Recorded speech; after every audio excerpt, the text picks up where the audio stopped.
అభిప్రాయం పవన్ కళ్యాణ్ చెప్తాను మేము. అడుగుతారంటారా? ఆయన గెలుస్తారా? గెలుస్తారండి. ఆయన ఓడించడానికి చాలా డబ్బులు ఖర్చు పెడతారన్నారు. గెలిపించుకుంటాం నేను గెలిపించుకుంటాం అండి. పవన్ కళ్యాణ్ డబ్బులు పని లేదండి. నాకు 600 కూలిపోనా 400 పండిస్తాను కాలితే. నాకు పని లేదు. లేకపోతే నా బండి ఇచ్చేస్తాను. ఇక్కడ నా బండి ₹1,00,000 బండి ఇచ్చేస్తాను కాలితే. ₹1 తీసుకోకుండా పని లేదండి. పవన్ కళ్యాణ్ డబ్బులతో మాకు పని లేదండి. నైట్ పట్టలు తెచ్చి పెడతాను కావాలంటే పవన్ కళ్యాణ్ ఎక్కించుకుంటాం. మేము ఉన్న క్షేత్రానికి వెళ్తే మాకు పని లేదు. క్లారిటీ అదే చెప్తున్నాను. ఇంకేం చెప్పమంటారా? చెప్పండి.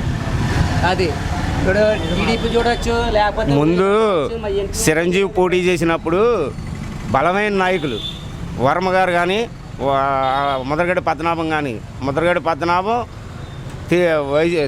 తెలుగుదేశం, వర్మ కాంగ్రెస్ అయినని వాళ్ళిద్దరు కూడా రూపాయలు అలా జల్లేశారు. అయ్యాల వంగా గీతాన్ని నెగ్గించాం.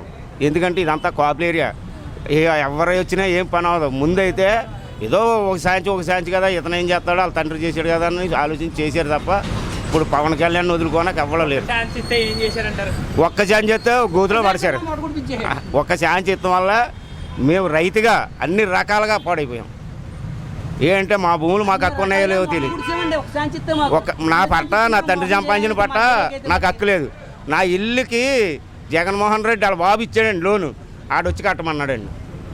ఏంటండి నేను ఒక నెంబర్ని ఒక్క పైసా రూపాయి పని వర్కర్లకు చేయించుకోలేకపోతున్నాను.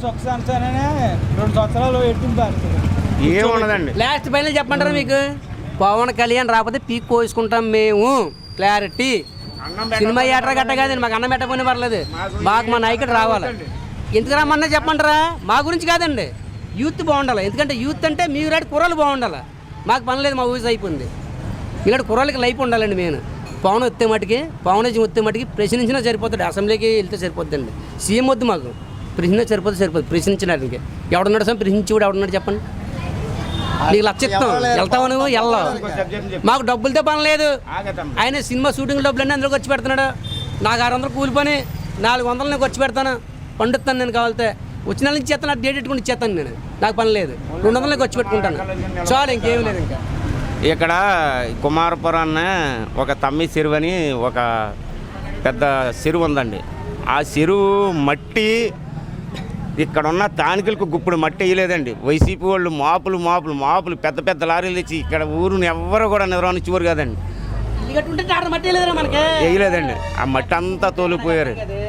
ఏంటంటే మాకేం చేసింది ఏమీ లేదండి. కోట్ల రూపాయలు మట్టి అట్టుకుపోయారు. ఊరికి ఉపకారం ఏమీ లేదు దానివల్ల. ఇంకొప్పుడు వచ్చాక చెరువు కూడా పడిపోతారమన్న మా భయం. పవన్ రావాలి, జగన్ పోవాలి. అంతే.